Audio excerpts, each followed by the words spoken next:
is repositioning or repurposing articles that probably would have found their way to a trunk sale, a garage sale, maybe to Goodwill, who knows, are all of a sudden being repurposed and given new life and new meaning in a garden set aside. So the bolted structures, the attachments, if you're putting these repurposed items in your garden, quite clearly you want to make sure you're not creating a problem for visitors or children, whatever. They do add a lot of whimsy, animation, and they also say a lot about your personality and also your creative genius, or lack of creativity, or lack of creative genius. Don't get me laughing, I won't stop, that's the problem. But I do. My daughter's a teacher. Last night I was having nightmares about, I was late for my presentation, the thing wouldn't load, and you can imagine my panic. I thought I'm going to have to do one of those imagine if you will talks. But luckily not. Anyway, my name is Aldona, and I am a recovering plantaholic. Oh yeah. During the years, some 40 of them, I have succumbed to lust, to wishful thinking, and I have been bullied by plants that have wanted to take over my garden. I have done many, many stupid things, and I hope I can give you some interesting ideas. Some of them will be commonsensical and you will know, but maybe some other things will be new, and you'll think, oh, cool, I could do that, or, alrighty. Anyway, I know that no longer in my first flush of youth, one thing I've tried to do is streamline how I garden, and that's out of necessity. Part of it, too, is that, I have a pretty busy job here. I don't have 40 hours a week to spend in my garden. And in fact, at Canadian Gardening, when we did a membership survey, some people did say they spend 40 hours and more a week gardening. I think that's an obsession, right? Read the writing. And hopefully this will work. Are there any more than David? I didn't do them. I have no idea where they were. There's one. If there's more, just pass them back. I can read it to you later. Andy, can't hear you. Can't hear me? Yeah. Somebody just said at home.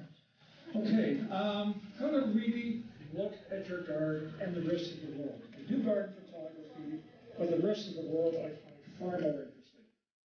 I'm going to try and teach you the mechanics of how to take pictures. That can't be done in a 45-minute or more presentation. You're going to understand why I'm writing this down. No shutter speeds, no aperture settings, no ISO numbers, no depth of field, no what's this stupid button for. Okay? I'll show you some gardens and what I saw.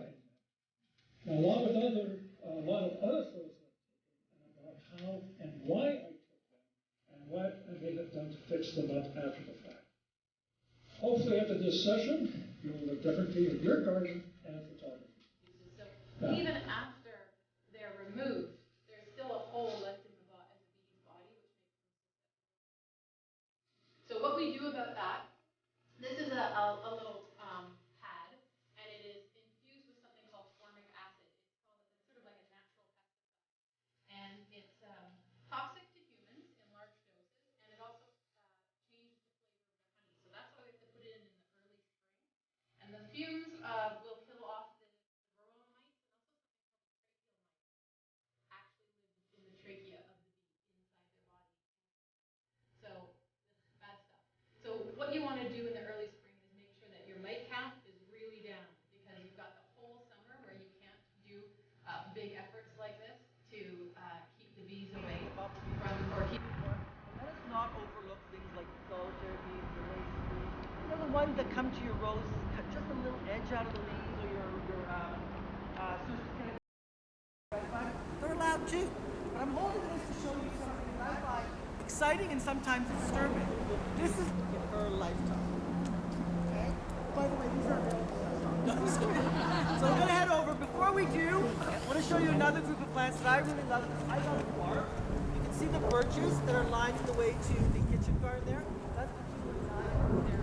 We'll let you know bark. and then turns to terracotta, the color of terracotta pots. There's some in the other garden. I forgot to even look if they're there. But you can see them just beginning to flower and doing their thing. And I also want to point out this grass here. This is Hakenakloa, or Japanese forest grass. Many of us have loved this plant, and I truly, truly love it. And a lot of us are just familiar with some of the selections out there, the all gold, albostriatas. But this is the species, the solid green. And I think I think they're all great, but what I love about the species is how much more light it can take than some of the other Hakenakloas. This is a brutally hot location. And if you read about Hakenakloas, they're saying, give them moisture, they like some shade. Well, we do neither here, and this does extremely well. What I also love is I love its presence in the garden. And plants that have a winter presence is very, very important. Oh, just on cue. See, it dances with the wind. Thank you. I planned that one. Liz, let's buy a lottery ticket. Absolutely.